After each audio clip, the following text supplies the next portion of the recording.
And out there in that big tree, Watch isn't your that a step here. eucalyptus tree, honey? What? For over a year now, the successful star of Designing Women, Delta Burke, has been married to the successful star of Major Dad, Gerald McRaney. This whole house is so, to me, very Southern, okay? I mean, it's like Tara in Pasadena. But what should have been the best year of Delta's life has been a publicity nightmare. A few months ago, Delta shocked her fans by claiming that the set of Designing Women was a difficult, unpleasant workplace. The producers countered with accusations that Delta was impossible to work with. Between the rumors about her professional, marital, and weight problems, Delta has received more mentions in the tabloids recently than Elvis Presley's ghost. This was never what she wanted.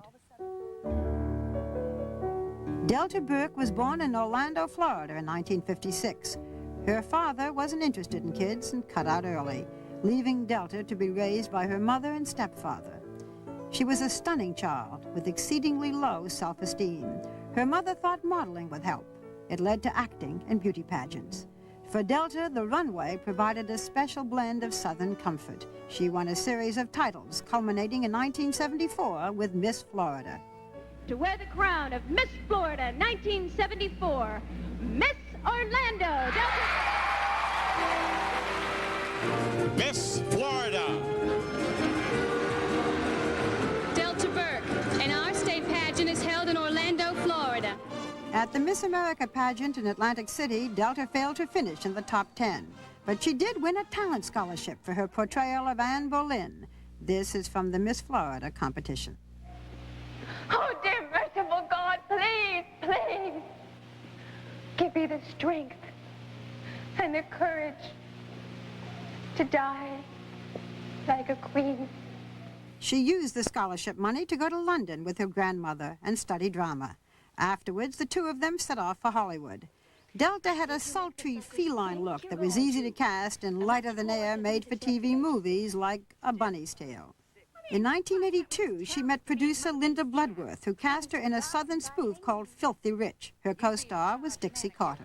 I just came by to tell you some fantastic news. Have you decided to move away, change your name, and never contact us again as long as you shall live? No. Then you do not have fantastic news.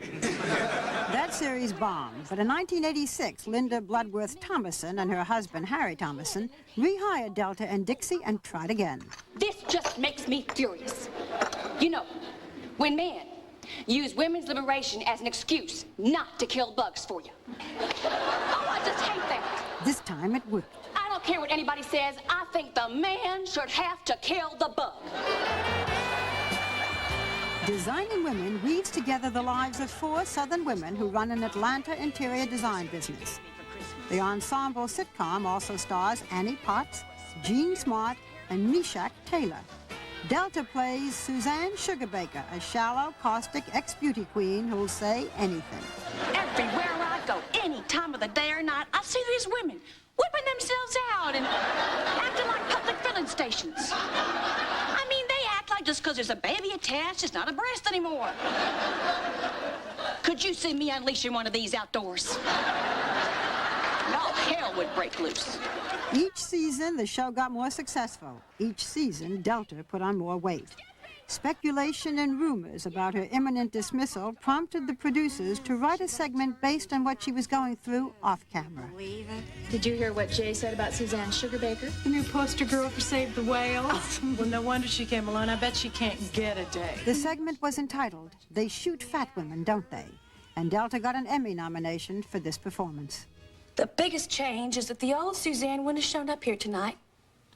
She would have just gotten thin before the next reunion, and then she would have gotten even. But I'm a little older, and I hope a little wiser than that person used to be. Do you ever wonder why we got married? No, I know why. I wanted to be a writer, and I felt that I hadn't suffered enough. On the 3rd season of Designing Women, veteran TV actor Gerald McRaney was brought in to play Delta's ex-husband. Although the two had met before, this clinched it.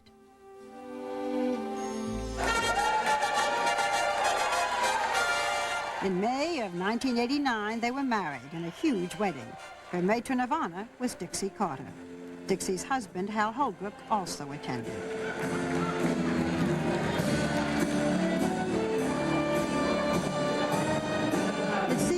if they just completed their wedding dance when the rumors began about their marriage being in trouble.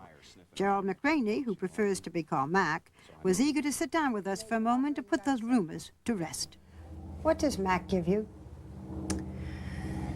Complete love and security and a partner for life. What does Delta give you? All of that and an understanding I've never had before. Somebody who sees all the way inside me, warts and all, and still accepts me. Mac, you've been very supportive of Delta through her problems with her producers. You're a producer yourself. Mm-hmm. Obviously, you're prejudiced, but how do you see the situation? Well, all right, as an actor, not as a producer, what I've discovered is that if a man is very demanding and very exacting, then he's a thorough professional. If a woman does the same thing, she's a bitch. Delta and Mac are really just beginning to decorate their Pasadena home. Both are Southerners and have given the rooms the feel of the Old South. The ultra-feminine bedroom, the masculine hunt room, and the dining room with drapes made from the same fabric as her bridesmaids' dresses, and a lively painting of Delta on the wall. When you first meet Delta Burke, you're struck by two things. She looks much younger in person. She's only 34, and she has virtually no Southern accent. When you were winning all of these different beauty contests, what were some of the titles, by the way? Well, the first one was Miss Flame. And I heard this announcement over the loudspeaker at school, and I decided, well, I'll just go out for that.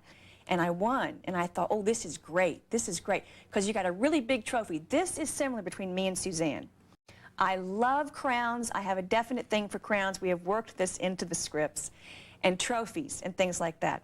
So I thought this was pretty good. You got a tiara, you got a trophy, some presents, your picture in the paper, and I liked this. I liked winning.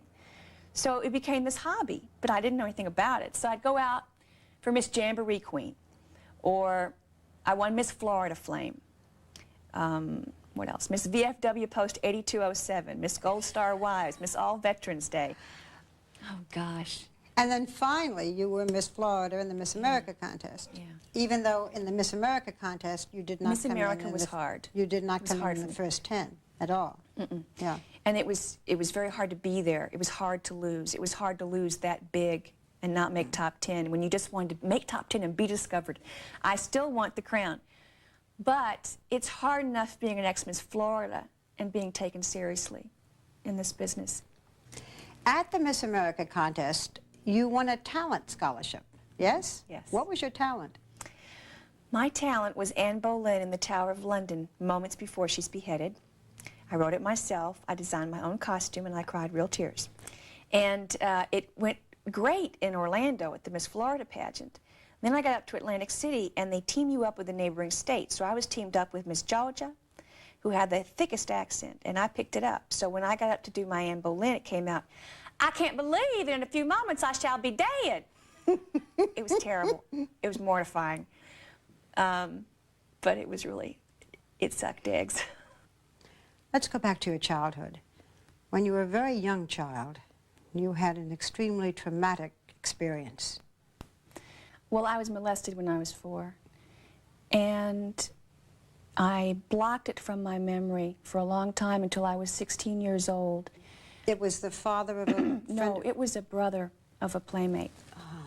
It's gotten twisted around in the press. I think it was a very confused situation, and he did eventually kill himself. And I would see his sister, and she had such a different look in her eyes, and I'd still be playing with Barbies.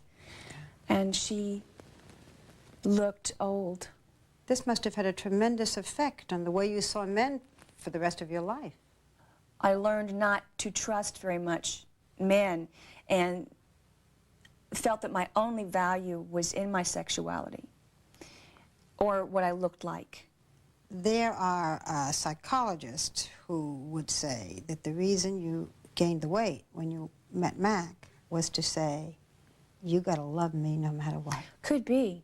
Could be. There was so much going on in my life at the time. There was adjusting to the show. There were frustrations with the show.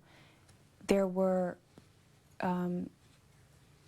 Oh yeah, meeting Mac for the first time, and this man, somebody who actually loves me no matter what I look like. No one had ever accepted me no matter what I looked like.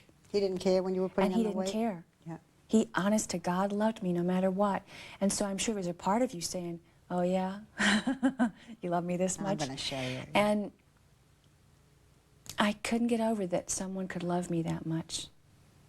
And it's taken years to get used to, but it's wonderful. You've become a role model, in a sense, for many women and men who have a few extra pounds. This is a chance to say something to them. I like that. What do you think they should know from your experience? What I found from my experience was that getting fat was the worst thing that could have happened to me, and it also turned out to be the best thing. It was the first time people ever listened to me. And to be listened to after all these years is wonderful. Or people really viewed that I had any talent. They couldn't get past what I looked like before. You know, obviously we haven't known each other very long. But I look at that wonderful smile, and you're funny, and our crew thinks you're terrific. So then I think of all of the problems that I've read about on this program. Let's go back to the weight. You began to gain all this weight. You weren't happy about it. The producers weren't happy about it. There was a report last year that the producers suspended you because of your weight. That's not true. No. Were you suspended? No. You were not suspended? I wasn't suspended. Were they upset at your weight? I think they were upset with me. I think that, see, in the beginning, when I started to put on the weight, after the first season, they weren't happy about that. And I was trying to do all these extreme diets to keep the weight down, but I was told that I would be, you know, CBS would replace me. If you kept getting fatter? Right. And so you were in a panic? I was in a panic. The unhappier I got, the bigger I got. And every season I got bigger. Then they wrote, they shoot fat women, don't they? Well, by the time I really got really fat, I mean, then I was fat, and the character worked, and everything was wonderful. Was great. So they couldn't really do anything about it then. It was before I got fat that a lot of pressure was put on that way. Then I got fat. There were other problems on the set. But like what? I mean, you work on the set, the show gets more and more successful. Dixie Carter's a very good friend. Linda and Harry, the producers, are your friends. I mean, what were they doing to you that was so difficult? Well, Harry would yell and scream quite a bit at all of us, and it's rather frightening. And he did put us all in a room and yell and scream and say how ungrateful we were and throw things at us. And when I tried to leave, he barred the door. And when I tried to phone for help, he ripped the phone out of my hand. And he didn't let me go until he was ready to let me go. And I locked myself in my room because I was afraid he would come, and he did. That's not what I'm hired for. I'm not hired to be terrorized or manipulated. And he did that to all of us. So whatever Dixie and Hal said, they say very different things away from Linda and Harry than what came out in the papers. Dixie had supported you. Too. And now she has, even though you were friends, she hasn't supported you. She supported the producers. What hurt the most was Dixie and Hal. I feel a great betrayal and a great sadness. Because they sided with the producer? Yeah. And I did not deserve what they did. Which was? To lie and betray me. It also is very frustrating to be told that you are not needed. We've all been told that we are not important or needed on that show and that we're all free to go at any time. It's constantly having somebody go to you. Well, what they said was, and I quote, "We are all mentally exhausted from the daily trials and tribulations of Delta Burke." Those are your producers talking about you. Linda said she would verbally annihilate and assassinate me. She said that to my attorney. And they were threatening me. I helped create that show as much as they did. She wrote Suzanne Sugarbaker. I have lived Suzanne Sugarbaker. I'm as much a part of the success of that show as they are. I just want to be an equal partner in this. I do not want to be squashed down on the floor like I don't matter or have no brains and nothing I say means anything. What's going to happen now? They're going to hear you saying this. They don't even know you're doing this interview. Do they? I was afraid to tell them. Will you stay with the program? I will stay with the program. Under these conditions? I have a contract, and I'm not the kind of person who can walk out on a contract. I would prefer to be with the show and make this work. I would like to come to some type of truce, but you cannot feel that you can go out there and libel me or slander me or do this type of thing to me and me not say anything. I've spent 4 years of silence. It has taken its toll on me, and I have to now be true to me. From doing this, I have not had any of the problems I was having before. I have not had any anxiety attacks from stress. I've lost 25 pounds. I'm much happier than I was. And you think after saying all of this, you can walk back on this set and have everything turn out okay? Because I'm stronger now, and they cannot break me. I would like to say to Linda and Harry that I thank them for the good times. I have always given them credit for what they did that was wonderful. And I just wanted the same credit back. And as difficult as this might be, I think that we can still work it out. We're both very strong. And I don't know what will happen with us. I don't know that we could ever be what we were, ever. And that's a great loss. All of this is a great loss. It must have been important enough to me for me to say this, for me to risk losing my career and my good name and the money, to risk losing all of that has to say something to people. This is not a star trip at all. And I would like it to work better with everyone. But I have to be recognized and I have to be acknowledged.